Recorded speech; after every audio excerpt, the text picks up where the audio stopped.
Hi అండి, నేను బెల్లపు సురేష్ని, high court అడ్వకేట్ని. చట్టం ముందు అందరూ సమానమే అనడానికి ఇది ఒక నిదర్శనం.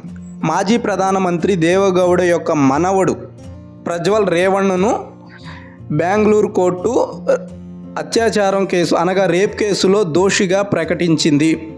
గతంలో అనగా మే 2024లో అరెస్టు చేసి 14 నెలలు జ్యుడిషియల్ కస్టడీలో ఈ ప్రజ్వల్ రేవణ్ ఉండడం జరిగింది.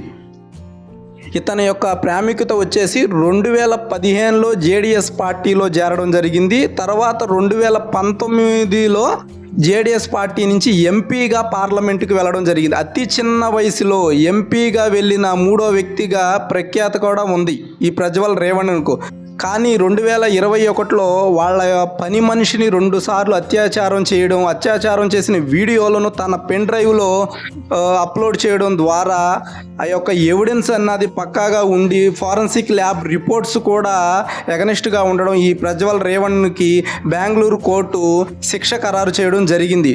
సో ఎంత పేరు ప్రఖ్యాతలు ఉన్న చట్టం ముందు అందరూ సమానులే అనడానికి ఇది ఒక నిదర్శనం. సో మరిన్ని లేటెస్ట్ వీడియోల కోసం like and subscribe. Thank you so much.